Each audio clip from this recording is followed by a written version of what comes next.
Good afternoon, everyone. My name is not Emma Winterman. I'm Alex Wade. I have to make my excuses early on. I'm not a nurse. I'm presenting this on behalf of Emma, who can't make it today, unfortunately. So if you have any nursing questions, any healthcare questions, please direct them to Emma. If you have any research questions, you can direct those to me at the end of the session. Today's presentation is entitled Release to Pressure, How Online Simulations Assist with Continuing Professional Development in Tissue Viability Nursing. Harm-free care is an absolute paramount importance to the NHS, and pressure ulcers are one of 4 identified harms alongside falls, infections from catheters and blood clots. There are pressure ulcer prevention targets in place, sequin and a safety thermometer which measures hospitals' pressure ulcer rates. What's particularly interesting about pressure ulcers is a lot of the pressure ulcers occur within the community, and because of the way in which pressure ulcers are identified, they're not always picked up on admission to hospitals, and that causes problems for the patient safety thermometer in terms of identifying and the numbers of pressure ulcers. NHS Midlands and East ambition is to eliminate all avoidable category 2, 3 and 4 pressure ulcers, and the key to this is better understanding and training. So what we're looking to achieve here is prevention, which is the central ethos of the NHS. £1 spent now is infinitely better than £5 spent down the line. Good identification of pressure ulcers, knowing what it is, where it is, and moving towards the categorisation. Are we having the right categories applied to these between 1 and 4? And if there is severe pressure ulcers, or if there's pressure ulcers that require treatment, these are properly undertaken in terms of management. Now, the target learners for these simulations that I'll talk about later are nurses and clinical support workers. They come from a variety of different backgrounds. As we all know, nurses and healthcare assistants are generally time poor. They have a variety of educational backgrounds in terms of their ICT and their academic ability and experience. Some will have diplomas, some will have degrees, others will have postgraduate qualifications. And what the aim here really is to match the key learning aims and outcomes across each simulation while replicating the variation of practice settings. So we have different settings from home, A&E, and ward settings. What we had to do was offer assurances to staff and trainers that these learning aims and outcomes have been met in terms of the simulations. So what was undertaken with the team was stakeholder analysis. NHS Midlands and East commissioners needed to have a gold standard, and they needed this gold standard to be warranted. And with the kind of things that they needed to include were to conduct a head-to-toe individualised skin assessment, undertake risk assessments, so making a proper identification and categorisation early on, and then following that all the way through to treatment.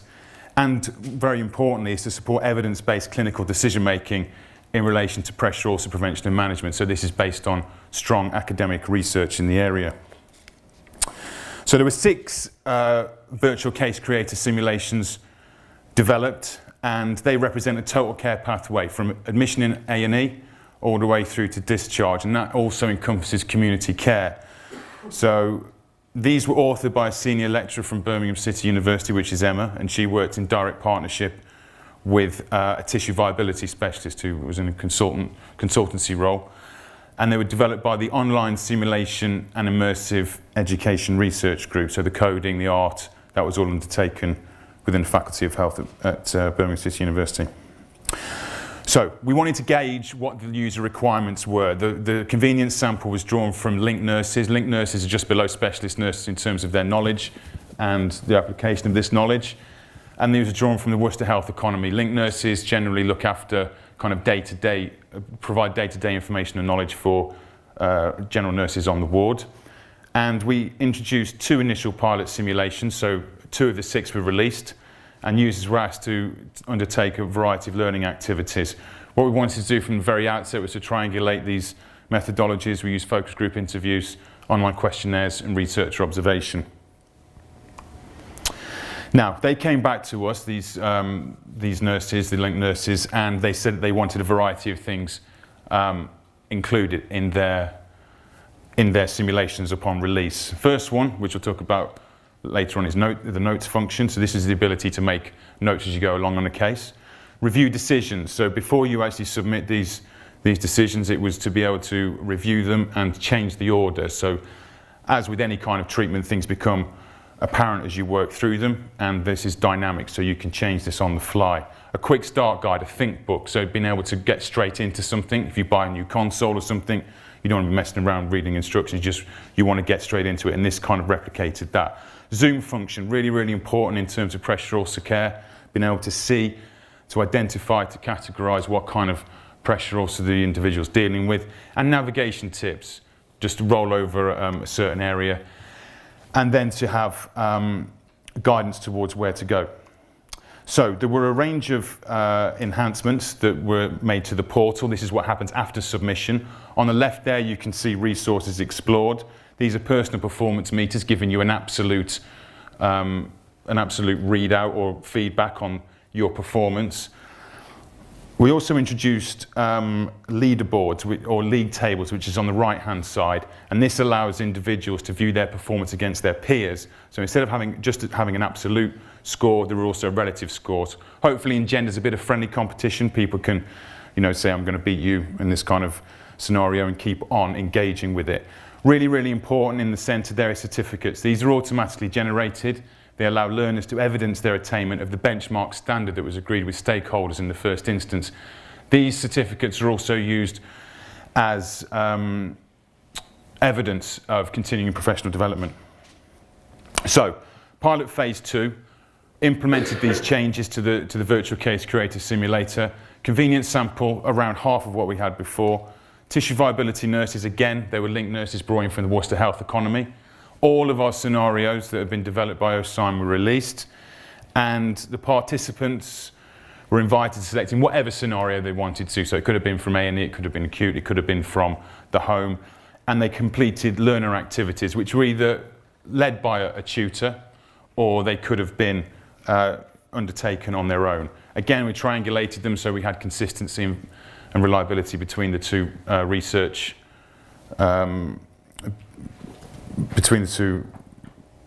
between the research that we undertook in pilot phase 1 and pilot phase 2, focus group interviews, online questionnaire, and research observation. The impact on professional practice, you can see, is significant. 83% of respondents felt that VCC sim training would improve their clinical practice and improves their pressure ulcer assessment as well. Following further exposure, 95% of respondents stated they would recommend VCC to staff and colleagues, which is also a very significant amount for what we consider to be a new technology, a new way of learning. In terms of the new design features, when asked about the enhanced ability to review decisions, which is being able to look at your submissions and then change them, 83% of respondents rated the function as either good or very good, and 78% of respondents said the enhanced navigation tips were good or very good. What was really interesting was when questioned about the new edition of the notepad, 78% of those interviewed or asked for their opinion didn't use the function. And I guess this goes back to the old analogy where NASA spends $1 million on developing a pen that can be used in space, and the Soviets just use a pencil and paper. So sometimes a low-tech option is better than a high-tech option in that regard.